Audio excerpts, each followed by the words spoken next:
You're listening to the newly rebranded Fire Breslow podcast, presented by the Bastards of Boston Baseball. I'm your host, Charlie Smith. You can find me on Twitter/X at Smith_MLB. My co-hosts for this one are Jason Kelly, who I haven't had the pleasure of doing business with in a while, at The Color of the Iris Spelled the Proper Way, and Juan Liriano at Juan on MLB. If you want more Bastards of Boston Baseball, check out bastardsofbostonbaseball.com for any fun content. Believe you me, there's going to be quite a bit of fun stuff, especially after the last one. So before we get into this, I just want to get a temperature check for both of you. Jason, then Juan, how are you feeling?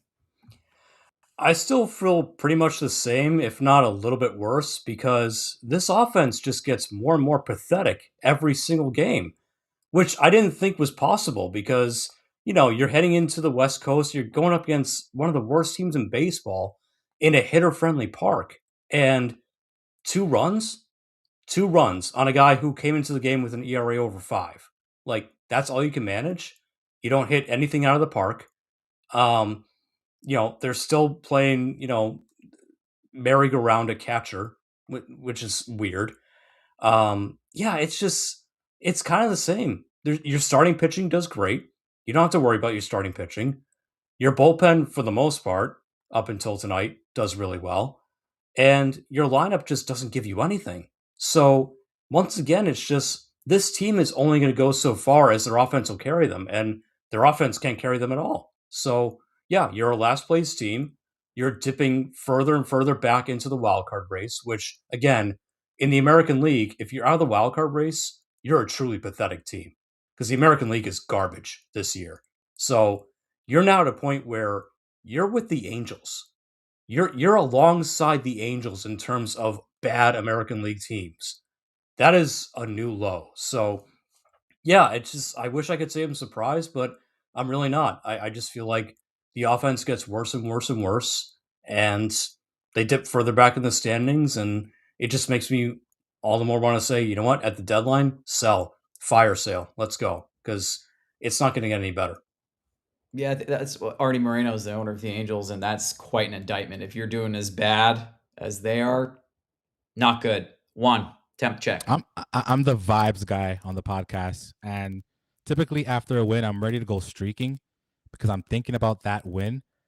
And nights like tonight, I feel like I kind of just I don't want to do anything. I'm done, and it pains me that we know where this team stands. They're not good offensively. Pitching, they're above average at this point. The bullpen was supposed to be the best in the league, and well, we saw what happened tonight.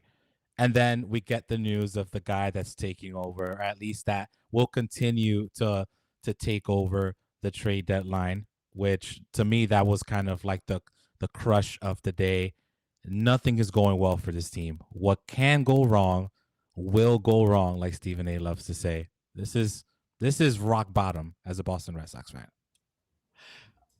I, I was a little bit behind, admittedly so, in the war room where I said this doesn't look good, and I wasn't really reading the comments and taking it at face value. I'm like, I don't really get it. What do you mean, Jason? What do you mean? Like this is it? Oh no, don't worry, it's gonna be a great show. Everything's gonna be fine, or whatever the line was. I don't remember. And sure enough, I proceeded to then watch a single, a bunt where your guy didn't cover first base, and then game over. So my temperature could not be any lower. The Boston Red Sox were up 2-0 going into the bottom of the ninth inning, where they surrendered 4 more hits in the ninth and 8 straight hits to end the game, which I had to double check because I was like, no, there's no way. There's no way that happened. We're not that bad. There's no way. But the Boston Red Sox find a way. They just find a way to be epically bad. 0 for 3 for your first 3 guys, and all 3 strike out. That hasn't happened since 1905 in baseball. That's unbelievable. That wasn't today, but might as well have been. Jason already talked about the fact that you're in a hitter-friendly park and you can't hit a home run. You couldn't get one, not one, and you only scored 2 runs at Coors against the Rockies. The worst statistically speaking team in baseball. You barely skated by going into the ninth inning, but you showed again why the Boston Red Sox need 5 runs in a game in order to win a game because they can't do it with two. They can't do it with three. They couldn't do it with four. And truth be told, Juan and I were talking about it before you joined, Jason. They would have lost this game before the third runner had crossed the plate if they weren't doing Boston Red Sox things. The Colorado Rockies are a bad baseball team, too. You have the bases loaded and you're going to try to run on Sadon. You're down by 2. You have 1 out. Just be smart. Maybe you get a run in. You blow that, and then you proceed to have, I think it was it Willie Castro? I think it was Willie Castro who got thrown out on the way, or yeah, thrown out on the way back to second from third, caught in the pickle. You had a run there. You might have had 2, but you totally messed it up. Just blatant stupidity. And the Colorado Rockies had no extra base hits until McCarthy in the bottom of the ninth with the bases loaded and no outs. And Jarren Duran just struggled. I don't know. We have to start the show on a positive note, so I think we should do that. Otherwise, all 3 of us are gonna, turn into 3 people from 28 Days Later, and that doesn't end well. Foreshadowing for those who haven't seen the movie. If you haven't seen it, go see it. It's old as hell, but go check it out. I think it's Juan leading us off today, right? Yeah, and I think again, trying to find the positive with this team, it's becoming more difficult by the day. But I want to give props to a guy that initially I was kind of done with him. I felt like he was a little leaguer. I didn't think that he was a major league player, and that's Caleb Durbin. He's turned things around since he got benched for those 3 days. And I got some numbers for you. In the last 18 games, well, tonight he went I think 2 for 3 or 2 for 4. He had an RBI double. Defensively, he's a complete stud. You saw what happened in the ninth inning. He was kind of waiting for Monasterio to cover first, and that's what happened when you have utility players come in because hey, that's what the Boston Red Sox are. Defensively, you know where you're getting from him. He's fighting. I'd say he's fighting for that Gold Glove at third base. And offensively, in the last 18 games, 309 batting average, 4 home runs, 7 RBIs, 17 hits, and an OPS of 902. He's been doing his thing. So I want to give credit to Caleb Durbin. He sort of realized what was happening right before him, right? You go from Alex Bregman, the leadership that he brought to this team. The pivot, of course, was Caleb Durbin. We passed on Bregman, we passed on Alonso, and that was kind of like one of the big free agent signings, free agent trades. And he's been proving everybody wrong because on both sides of the ball, he's been performing extremely well. So I want to give credit to Caleb Durbin. He did his thing again tonight. It just sucks that as a complete team, the team stinks. So that's what I've got for tonight, at least. Something positive there. Caleb Durbin. Who would have thought? Yeah, Durbin's been a different player, and it all tracks back to when he started going to his own personal hitting coach that he has to drive to Waltham to go see. But that's how dysfunctional your organization is, that players have to go see their own personal hitting coaches outside of the stadium before games to get themselves right. And good for Caleb Durbin for doing that, because look, this guy was not a bad player with Milwaukee last year. He got Rookie of the Year votes. He was a good player. He played playoff games for them. And he got here and something went wrong. He couldn't figure it out. I remember the famous Tony Maz line of, he looks like he's swinging a telephone pole at the plate. And that's how it looked. He just looked like he was overmatched. And, we were kind of looking at it going, what the hell did he trade for this guy for? But now I think you're starting to see who Caleb Durbin really is. And again, I think it's because he got away from Driveline. I know that people are sick of talking about Driveline, but look, I tweeted out the other day, it's not a one-size-fits-all model. It's good for some players, but for others, it completely derails them. And I think that's what happened with Caleb Durbin. I think the Driveline guys were trying to, get him about launch angle and, oh, you got to do this and do that. And he's not that guy. Caleb Durbin's like, what, 5'7"? He's not going to be a huge power hitter. The only guy, he's not going to be Dan Ugla. He's not going to be Jose Altuve. Those are very rare in this sport. What you're seeing now, I think, is what Caleb Durbin really is. He's a doubles hitter. He's a singles hitter. He can get on base. He can move the offense. And yeah, Juan, you're right. He plays a very good third base, which I actually did not expect. I thought he'd be better suited at second base, but he does well over there at third. So good on him for, realizing what the problem was and kind of, shoving Driveline aside and say, no, I'm going to go see my own personal hitting coach because that's where I feel more comfortable. And he's a completely different player. So I'm not telling you that Caleb Durbin's going to turn into like an MVP candidate or anything like that. But if he's going to turn into what he was with Milwaukee last year, where he got rookie of the year votes and he was, an everyday player and was a contributor in the playoffs, that's what you need. That's what this Red Sox team desperately needs. Any injection of offense will take at this point. So, and again, he's young. He's 26 years old. So he's still growing as a player himself. And to see him turn it around like this, at this point in the season when the team desperately needs it, I think is really good. So, yeah, hats off to him. And what I would tell Caleb Durbin is keep seeing that hitting coach. Like, and you know what? If the Red Sox, want to stop being cheap for once and actually get the hitting coach to Fenway Park instead of having Caleb, drive to Waltham every day, fine, do something like that. But keep doing what you're doing because clearly it's working.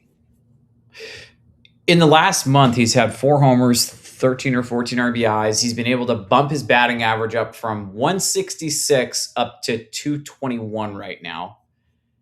He totally stuck the middle finger up to Driveline. Why isn't everybody else doing it? Durbin didn't start every single game to start the year. He's played in quite a few. And truth be told, at this point, actually, at no point this year did I want Alex Bregman over Caleb Durbin or anybody else at third base. I thought $40 million for Bregman was insane. You're never going to get me to change my tune on that. But Durbin actually looks like by the end of it, he could hit 12, 13 home runs, maybe 60 to 70 RBIs. Is he going to be Wade Boggs good hitting 300? No, I don't think so. But could he be a spark plug kind of guy at third base? Yeah, he's young enough that I think that he could be a possible difference maker. And at one point, some people thought maybe Monasterio is the steal of the trade. I don't think so. I think, to your point, Jason, like you were talking about earlier, he got some important votes in some major awards. I don't think you get those by accident. And at 26 years old, you're not quite at your peak yet, but you're close. So we're about to see the top of the hill for Durbin. I am shocked that the Boston Red Sox are relying now specifically on Caleb Durbin and Wilson Contreras for a majority of their offense. Now, Jarren Duran can also get streaky too, but Jarren Duran's hitting just over 200. There's been steady increase, steady decline. Durbin's just been trending up. He's had 4 multi-hit games in a row. And no, it's not all home runs, triples, and doubles, predominantly singles, to your point. I'll take that. I'll take that out of your third baseman. I'm totally cool with that. First baseman's mashing. I'll take that out of Wilson Contreras. We still have 5 other holes. This ring around the rosy bullshit, excuse my language, at catcher is absolutely astounding. It is outstanding for all the wrong reasons. You can't commit to a catcher. You have your catcher batting first. Nobody does that because it doesn't work. But the Boston Red Sox are like, yeah, we're going to change the wheel. We're going to show you how to do it. And this is what happens. It's a disaster class of what not to do on a baseball team. It is outstanding to watch this team play. It's the numbers. It's the numbers, guys. Y'all, like, you saw the report that came out that, they fired all their scouting people and now they're thinking about bringing in scouts, like, because they're not depending on what you can see. They're not depending on that. They're depending on a spreadsheet. That's what Breslow loves to do. Hey, let me look at the numbers, right, that I'm cooking up together to see if this player fits what I'm looking for this team, rather than looking at, with your 2 own eyes, does this work out?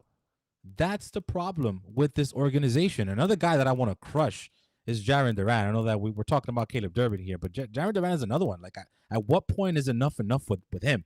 I mean, you mentioned that he's streaky. Outside of May, April, he stunk, and in June, he's also been very, very bad. In the last 7 games, he's 1 for 22, guys. One hit in his last 22 at bats. You can't deal with that on with the guy that you're depending on being one of the leaders of this team. That's not gonna work. And then you're depending on him defensively, and look what happened tonight. He looked like me in the outfield. Like, this is what we're working with, guys. Like, this is it. This is what Craig Breslow cooked up in the offseason, and now we're seeing the results of that. I got nothing else to add to that one. Jason? Yeah, no, the only thing I'll add is Juan made a great point about the scouting department, right? They're finally putting scouts at the pro level, which every major league team has scouts at the pro level.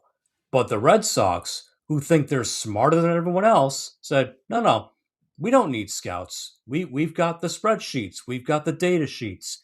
We don't need human eyeballs. And it reminds me of when Bloom was in charge. And don't get me wrong, at this point, Chaim Bloom, way better than Craig Breslow. As much as No we didn't like question. Bloom, I mean, no question. Look what the Cardinals are doing. They're doing fine. Like, he's growing something there. But as frustrating as the Bloom era was, there was one thing that got erased when Bloom took over, and it was the phrase eyeball test.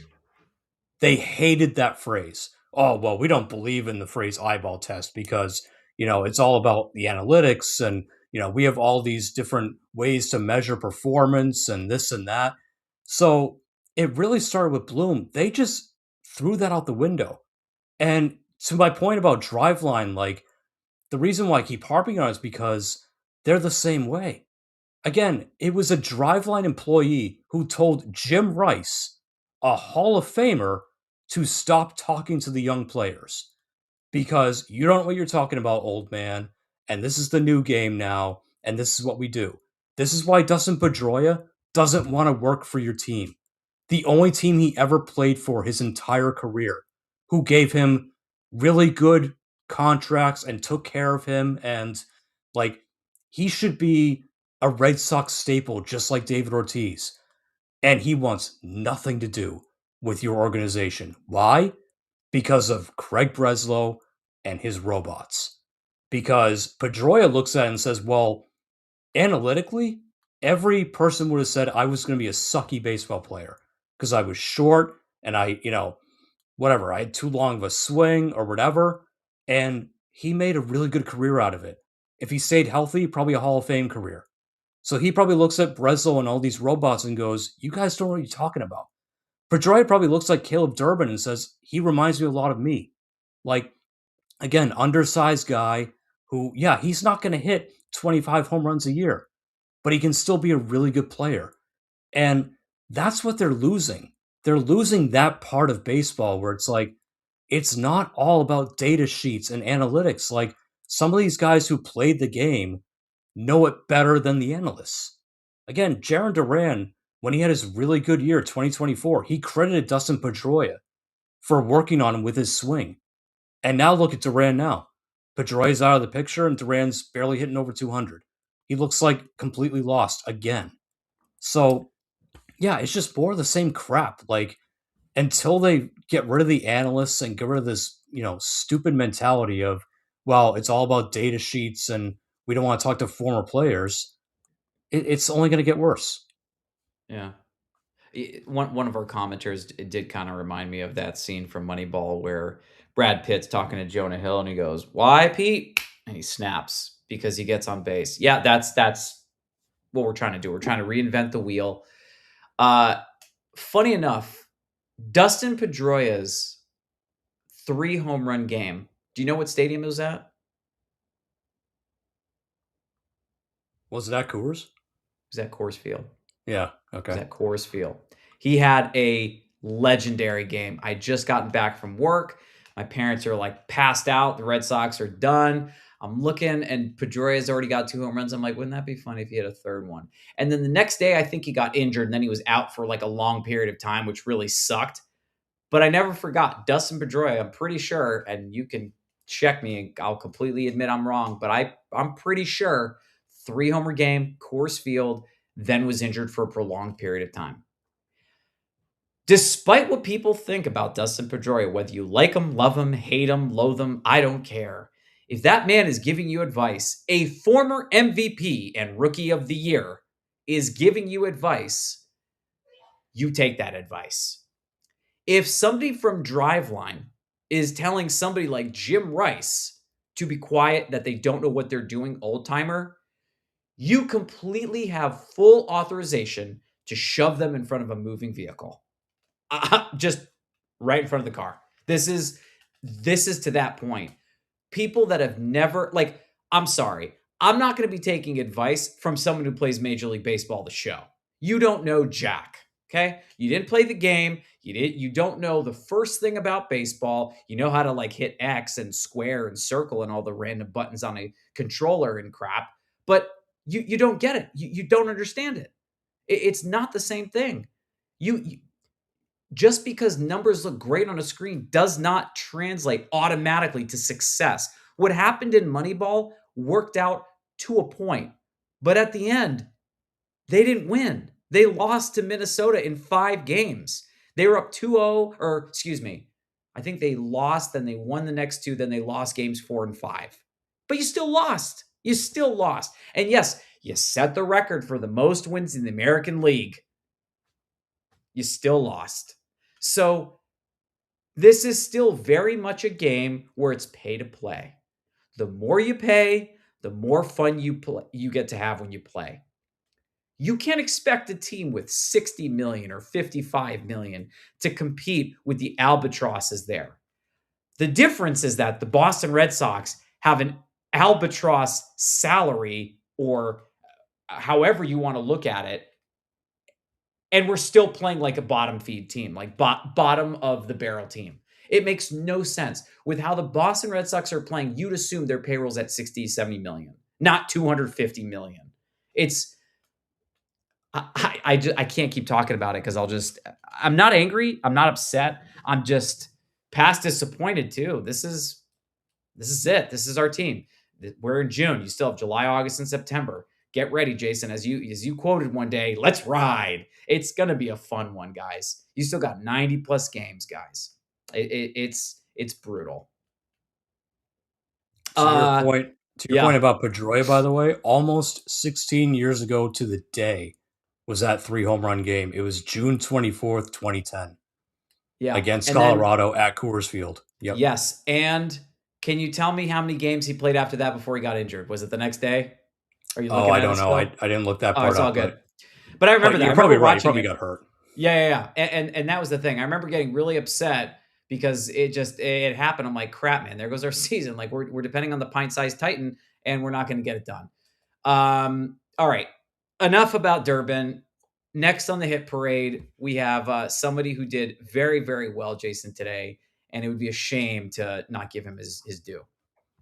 Yeah, once again, another Red Sox start gets wasted by the terrible offense, and that is Jake Bennett this time. I like this kid. Like, I like what I've seen from him so far. This is definitely his best performance of the year. Granted, it is the Rockies, and I don't want to take too much away from the kid, but they have 2 good hitters in their lineup right now. It's Hunter Goodman and it's Fair, or the first baseman there, Rumfield. That's it. Okay, the rest of their Yeah. offense is really, it's dog food. Brendan Doyle is hurt, so that's a big part of their lineup that's missing. But pitching in Coors Field is not easy. It's a challenge. There's a lot of pitchers that really struggle out there. That's why Colorado can't sign any free agent pitchers, because it's a nightmare to pitch out there. It's like pitching on the moon. But he did really well. No runs, 4 hits, 9 strikeouts. He was in command. I mean, he had that lineup just in the palm of his hand. And I think at the time we were a little confused about the Jake Bennett trade because they basically gave up Luis Perales to get him. Luis Perales is 2 years younger, and people are saying, well, Perales was really good in the Red Sox system. Like, I know he got hurt, but why'd they give him up? Jake Bennett is starting major league games and should be winning them for you. Luis Perales can't get out of the Washington Nationals AAA system right now. So if you want to criticize Breslow, and believe me, we all do, that's one trade that he might have actually nailed there. Because Jake Bennett, 25 years old, big lefty, throws hard, and he was in command tonight.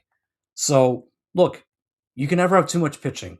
We know this. We've seen Red Sox teams in the past that have a lack of pitching, and it's more of a nightmare than even this team is.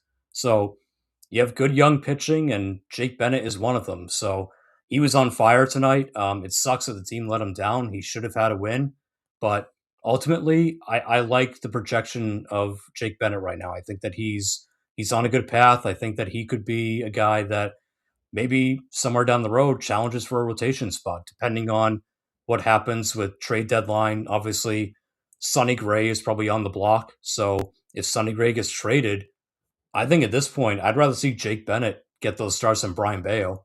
So I think at this point, he's surpassed Brian Bayo on the depth chart. So all in all, good performance from him. And yeah, I'm excited for his future. One.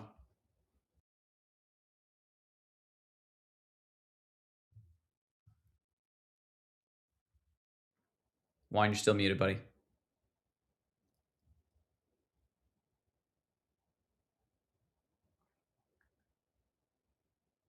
We lost Juan for a second. Yeah, I mean, here's the thing. I don't know how I felt about Jake Bennett originally, but here's the thing. We've actually kind of done really well with Conley early. We've done well with Peyton Tolley. Are they perfect? No, they're not Tariq Skubal, but they're serviceable arms, and they're going to go out there. They're going to get you 5 to 6 innings. It might not be the sexiest start, but they're both going to do well. And Jake Bennett, 4 hit, 9 strikeout for somebody that's debuting this year, quality start, only 72 pitches. He was averaging less than 15 pitches an inning. I think, if I'm not mistaken, he was averaging 12 pitches an inning. 6 times 12, 72, right? If I'm not mistaken, right? I think I'm right. I 6 think you're times right on 12. that. Yep. Yeah. So he's Yeah. averaging 12 pitch innings, right? 12 pitches. You give the standard starter 15 and you hope that you can get it going on, right?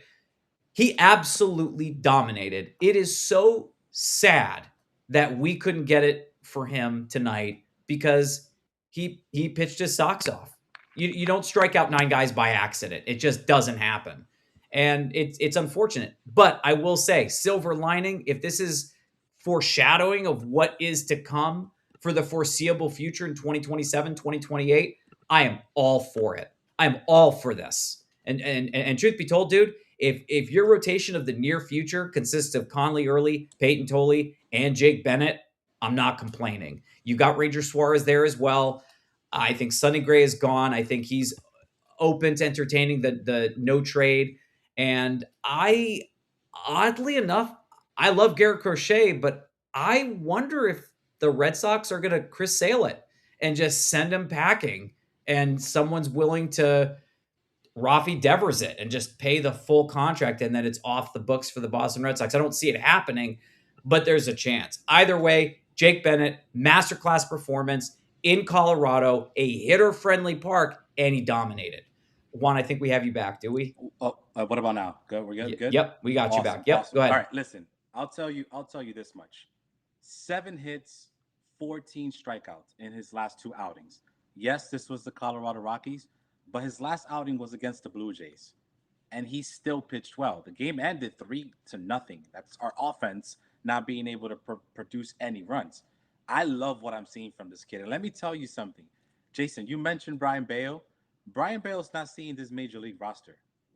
I think we've seen the last of Brian Bale, and I hope at least, because what we've seen from early, what we've seen from Tolley, and now Jake Bennett, he deserves to be on this roster, even if Sonny Gray is no longer on this team. If we end up trading him away, like we should, he's deserved a spot on this roster. He's confident. He has an arsenal, and I mean, what else can you expect from him? So I really did love what I saw from him tonight. Sometimes I'll look at these pictures and I'm not just looking at well, okay, let me see the numbers, right? Let me see what their final line was. Is how confident are you as you're dealing out there? Are you trusting in all of your pitches? And tonight he pretty much did. So I love what I saw from him. I think that he deserves a spot on this roster no matter what.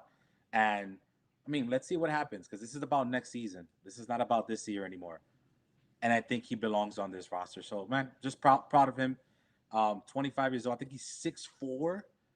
He's tall, so he has a weird angle. I love to see that from a left-handed pitcher. So man, we'll see. We'll see what we got. But he really dealt tonight.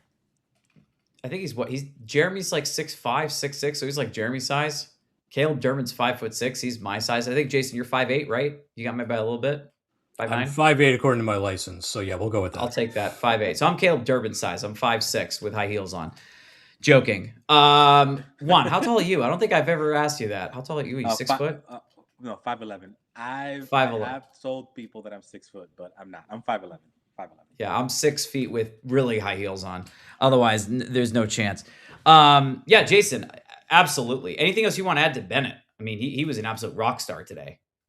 No, I think just Juan nailed it. Like, this is a guy that can be part of your future. I mean, that's the exciting part, right? We don't know what's going to happen in 2027, if there's going to be a season or not, but he's under team control and he's young. He's under 30. And I'm sorry, like, with Brian Bayo, I know Brian Bayo's still young and you have him under contract, which makes it a little bit awkward, but I've seen more out of Jake Bennett than I've seen out of Brian Bayo the last 3 years. I mean, seriously, like, I think Bennett just has better stuff. He has better composure on the mound for sure. Brian Bayo's still a child. So yeah, I think it's exciting in fact that, like, even if he just, if his ceiling is just a number 3, that's fine. Because again, your pitching program is one of the few things that's working this year. Connolly, Early, and Peyton Tolley could project to be ones or twos. You still have Garrett Crochet for now. I know, Charlie, you tease, maybe trading him, and believe me, you're not the first one to do that. I know a lot of people are feeling that way. But if Garrett Crochet gets healthy and returns to form, suddenly you've got a packed starting rotation with just a bunch of lefty killers. I mean, it'd kind of be all lefties if Ranger Suarez, is in there too. But hey, that's not the worst thing. A lot of teams don't know how to combat lefties. So I like that trade. Again, can hammer Breslow for a lot of things, but trading Luis Perales, who can't stay healthy, for a 6'4" left-hander who throws hard and has a good arsenal, and you see what he can do now, that trade's looking pretty good. So yeah, I'm excited for his future for sure. That rotation would be Garrett Crochet, lefty, Ranger Suarez, lefty, Conley Early, Peyton Tolley, Jake Bennett. You got 5 lefties. You got 5. I don't think the Red Sox have ever had 5 before, but I do remember when we were really lefty heavy, when you had, oh my God, was it Drew Pomerantz?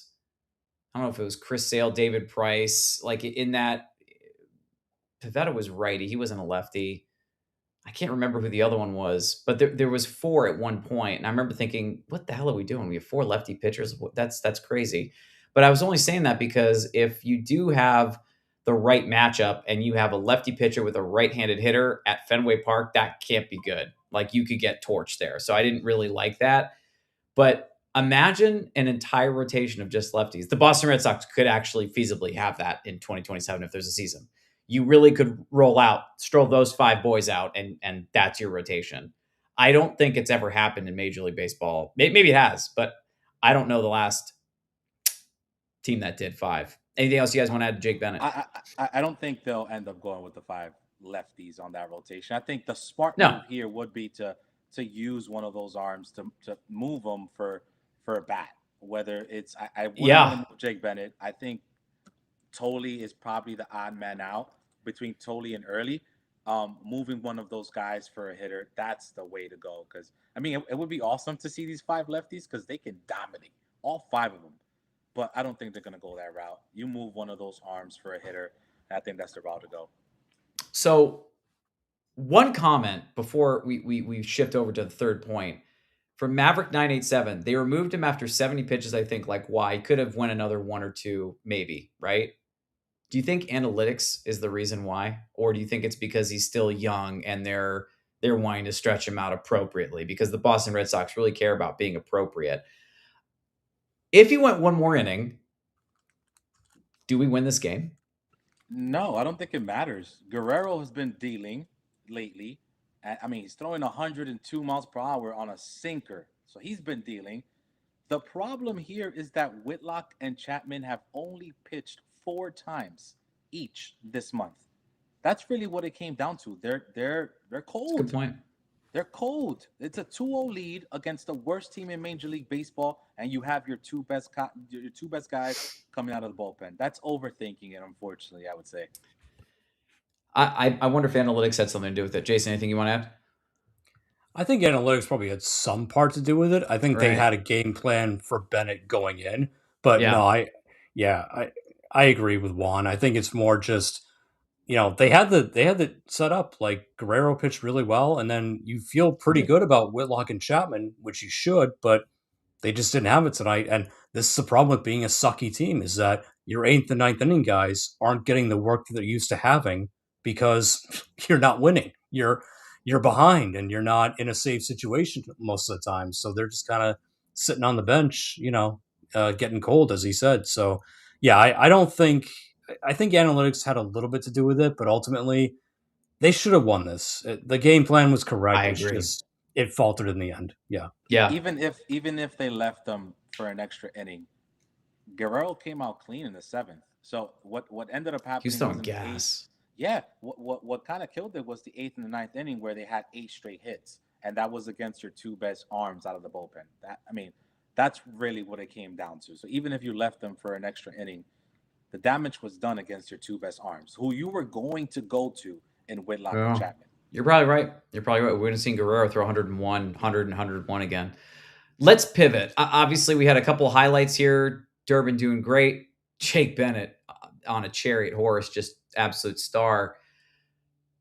But the Boston Red Sox closed the game against the Rockies, allowing 8 straight hits, 7 singles, and then a game-losing triple, which I had to double check. Our very own Johnny Fontaine said that's eight hits in a row, and I think they mentioned on the cast as well. I was like, there's no way this is possible. Sure enough, that's true. The Boston Red Sox, the Rockies tried to lose the game in the 8th inning, and then they're like, guys, we don't have to try. They'll blow it on their own. If we just don't run into dumb errors and dumb mistakes, we'll win this game. You shouldn't run on Cedar Rafaela. That's a stupid mistake. I thought they learned from that, because if you hit it to Abreu, that's another really good arm. I don't know what you're thinking, and you did it again in the 8th inning. Fast forward to the 9th inning. You go single, second batter, I forget who it was, but first pitch, ripped it, and that's first and second. Then it was like the second or third pitch, a very hard hit bunt. Like, that wasn't like a little chopper, like right in front for the catcher. That was like a almost like a swinging bunt type thing, but just you could hear it. It made proper contact. Durbin fields the ball. I'm saying you got one out.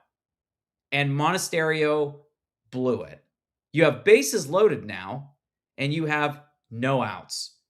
And I think it was the second pitch, because he fouled the first one off. 7 straight singles. McCarthy hits one down the third baseline, and Jarren Duran can't play it off the carom the first time.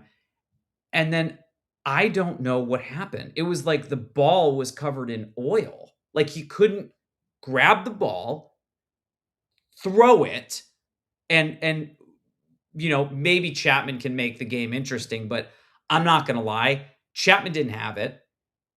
And the Boston Red Sox just, all that hard work you did in the 8th inning, you blew it.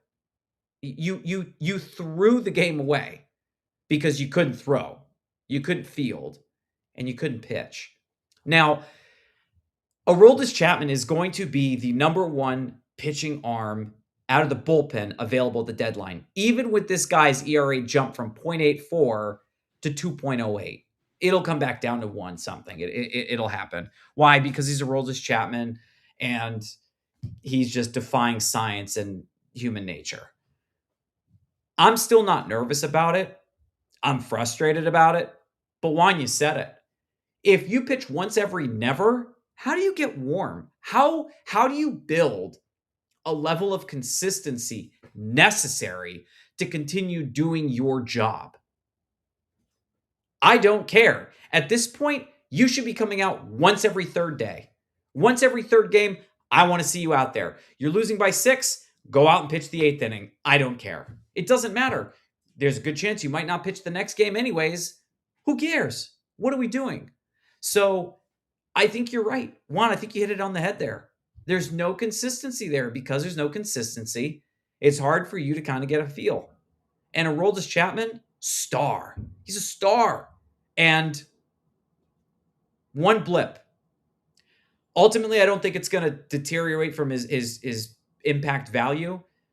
But it was hard to watch that 9th inning. And Jason, I probably should have shut it off 4 minutes before I did, thanks to your comment. But I want to subject myself to, I don't know, playing with sandpaper in unfriendly ways. He's 38 years old, right? 38 years old. He throws 100. He's only pitched 4 times in this month. He also went out there, if you remember, in the early part of the month, he went out there with an injury. He was pitching with a hamstring injury. You were asking him to go out there and pitch that way. So, like, this is what he's dealing with, guys. Like, he's dealing with a team where he doesn't go out there every single night. He's already on the latter part of his career. He's dealing with an injury, and you're also still asking him to go out there. I am afraid.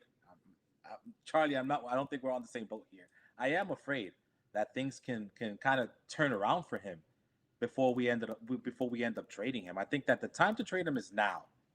He's at his peak. He's 38 years old. You have to be careful. He can suffer an injury out of nowhere. His production can kind of change drastically because, again, dealing with the injuries and the age. I saw this happening tonight, and it was a wake-up call for Breslow. He's going to be in charge of the deadline. You have to trade him now before things kind of turn around for Chapman. I mean, it's the old saying, Father Time is undefeated. And, look, the Red Sox have been lucky with Aroldis Chapman because they acquired him, when he was with the Pirates. He had a very unspectacular year with the Pirates. Like, he did okay. He wasn't terrible, but a lot of people saw him as, oh, okay, this guy's on the back nine of his career and he's just hanging on with any team and, he's not really worth anything. He comes to Boston last year. He was dynamite. And he kind of reminded people, he's not just great. He's a future Hall of Famer. Like, let's acknowledge that. He's going to get into the Hall of Fame just with the amount of saves, the amount of strikeouts as a reliever. So, yeah, he's going to get in there. But you can't just see that and say, okay, he's going to be invincible. Like, no, as you said, he's 38. Father Time's going to catch up. So I kind of thought it was a little bit ballsy for them to extend him anyway after last year. But I kind of understood it too because, okay, if he has another good year, you flip him at the deadline. Well, now I don't know if you can wait till the deadline. Deadline's over a month away. Like, are you sure that Aroldis Chapman is not going to have a few more clunkers mixed in there? Because if he does, teams that are looking for relief help, they'll go elsewhere. Because I hate to say it, but relievers kind of grow on trees. Like, you can find high quality relievers anywhere. And there are plenty of teams, again, now we're starting to see teams that are dropping out of it, like the Marlins, the Mets, like there are other teams that have good quality relievers that are going to be shopping them at the deadline. And the Red Sox, at least in terms of the last report, are hanging up on teams that are calling about Chapman. No, you can't be doing that. You've got to be fielding offers for him right now. And I agree with Juan, like trade him sooner rather than later because the more you wait, if he has a few more clunkers mixed in, his value is going to go way down. Because I mentioned this last week that, remember what the Yankees did in 2016 when they flipped him for Gleyber Torres? And again, Gleyber Torres didn't stay with the Yankees. He's with the Tigers now, but he's a good, productive major leaguer, everyday player, power hitter, second baseman. They got him for half a year of Aroldis Chapman. And then the Cubs won the World Series and the Yankees signed him right back. You can do something like that if you're clever enough. I don't know if Breslow is, but if you're clever enough, you can get yourself major league ready talent to come in for a guy like Chapman because every trade deadline, teams get stupid, especially the desperate ones. And I'd look no further than a guy like AJ Preller in San Diego. I know he's got Mason Miller out there, so he's probably not going to trade for him, but there are other GMs that are as desperate and stupid as AJ Preller. You can take advantage of guys like that with a guy like Aroldis Chapman, who, yeah, he's 38 and maybe the cliff is coming and we don't know it yet. But until we know it, you might as well take advantage of, the performance he's put on and get as much back as you can because you're not going anywhere this year.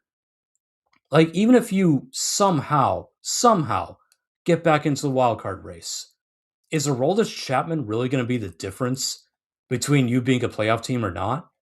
Probably not, right? So why not just get the max value back that you can for a guy like that? It's not part of your future. I know you extended him. He's got a mutual option in his contract if he reaches 40 innings, but that's not your problem. He's not part of your future. You have Garrett Whitlock signed for the next couple of years. Just make him the closer. Trade Aroldis Chapman, make him the closer. It's the easiest thing. And for whatever reason, they're sitting on their hands. And I feel like tonight was a blip on the radar. Again, Aroldis Chapman has a career ERA of close to 10 at Coors Field, which, not surprising. A lot of pitchers do. And obviously, you're not going to not bring him out there just because of that. He's your closer. It's what you do. But just make sure that those don't start to pile up because his trade value is still pretty high right now. So strike while the iron's hot, get the maximum value back, and I think once Chapman is traded, that kind of signals, okay, we're done. It's selling time and, we're punting. And maybe that's why they're waiting, which is stupid. They shouldn't wait for that reason, but it's time because you don't want to afford a few more clunkers like this because his value is just going to go way, way down. I know he's gone. I think any Red Sox fan with half a lick of sense, and believe me, there are quite a few out there on Twitter. If you don't even have to search that hard, there are a lot of dummies out there. I don't have to name drop them. They're just getting torched by people, anyways. I know it's happening. I know it's going to come. It's only a matter of time. I don't know how many games. You're totally right. I get why you're saying what you're saying. It just sucks because this entire year has been a waste. They didn't take it seriously.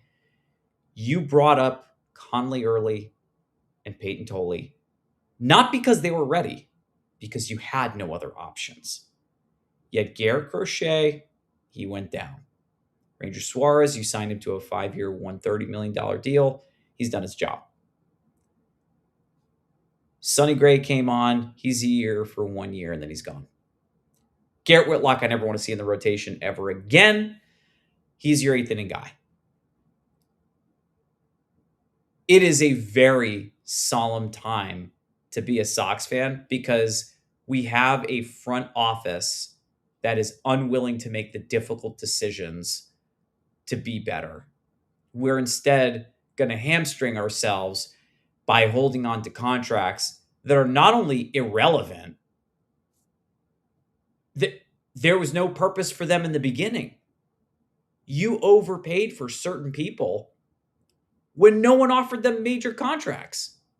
So when Yoshida signed his contract with the Boston Red Sox, for example, did anybody offer him 4 years even?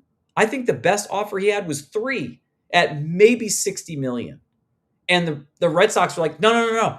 We got one better for you. Try 5 years, $90 million or whatever it was. I can't remember off the top of my head. I'm just going to get angry thinking about it. But we kind of did this to ourselves.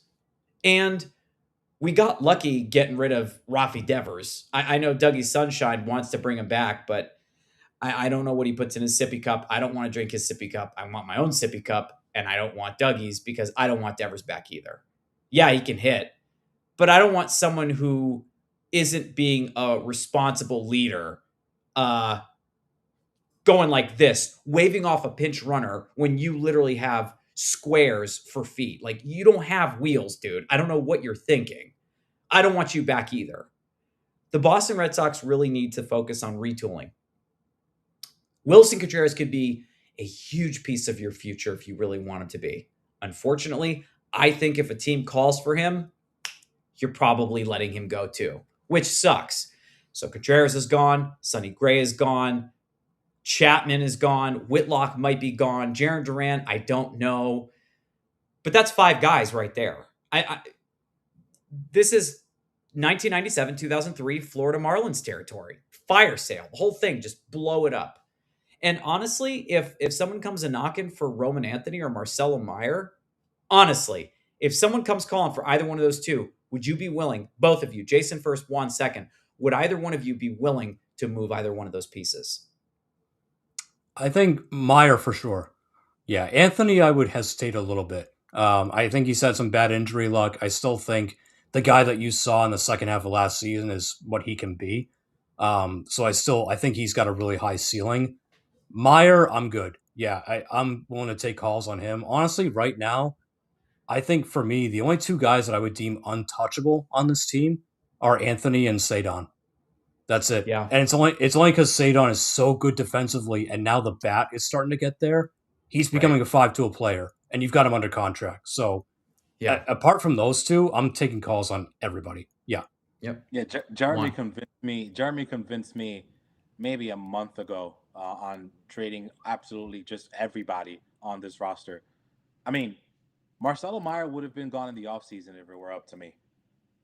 There were rumors about Arizona asking for him um, in order to get Ketel Marte, who I wanted on this roster if they were serious about competing. Marcelo Meyer wouldn't be on this roster to start this season. So I'm certainly at the point where everyone's on the board. Everyone. I mean, what? No one's proven anything, man. Like that's where we are. You haven't proven anything. That includes Roman Anthony, who's supposed to be our savior. When he's been healthy, he hasn't proven anything. So yes, absolutely, everyone is on the table. Everyone. Just a very fun year we have. Jason, anything else you want to add? No, I mean, again, like, I think I get what you're saying, Juan. Like, yeah, everyone should be on the table. And look, if they're lucky, they can pull off what the White Sox did. The White Sox had a fire sale, and now they're in, Incredible. and they're in first place with a lot of the guys they traded for.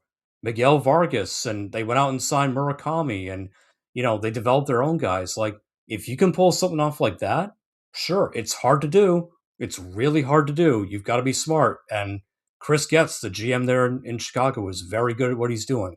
Craig Breslow, not so much. So I agree that in general, everyone should be on the table, but be very careful because remember the guy who's in charge, and he's kind of an idiot. I have nothing else to add to that one. I looked at the rest of the matchups. You already lost game one. You should have won this one. By right, you probably should have swept this crap team, and you're showing everybody why you're the other crap team in the American League. Game two, Sonny Gray is going up against a guy named Sean Sullivan, who probably should be pitching for the Red Sox with that name. He's making his debut. There's absolutely no reason why Sonny Gray shouldn't win that game, except for the fact that it's the Boston Red Sox and we find a way. Ranger Suarez is pitching against Kyle Freeland, a guy with a 7.36 ERA. There's absolutely no reason why you can't win games 2 and 3. I don't know how anyone can make a case against it, other than the fact that it's the Boston Red Sox and we just have a fantastic way of just blowing it up.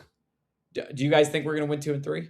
I mean, I can make a case against it. We were undefeated when Don't do leading it. in the ninth Yeah, inning, yeah, and we yeah. lost. And we lost that game. We lost tonight.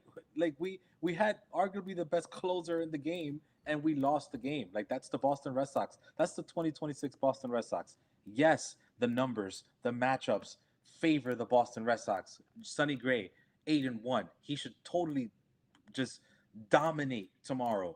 Ranger Suarez has been dominating. The question is, are we going to score runs when we make every pitcher look like they're an ace? Like, how can we seriously come on the podcast and say, "Hey, I'm confident the Boston Red Sox are going to win tomorrow"? No, They've got to earn that. I'll pick against them every game if I have to, and I am gonna pick against them again. I don't care. So typically, I would say F this team. They're going to lose the next two. They're going to get swept. I don't know what's going to happen tomorrow because, again, Sean Sullivan is a new pitcher. Red Sox always struggle against guys they haven't seen before. So that one could be a toss up. If you don't win Wednesday against Kyle Freeland, do you understand? Kyle Freeland's one of the worst pitchers in Major League Baseball history. Not just this year, his entire career. He has almost 100 losses. He doesn't even have 70 wins. His career record is 67 and 97. He has a career ERA close to 5. If you don't torch that guy, there's a problem. So, what I think is going to happen is they'll probably lose tomorrow because, again, new pitcher they haven't seen before. He's going to just start mowing them down. They'll probably do something stupid late in the game, either defensively or whatever, and they'll lose that one.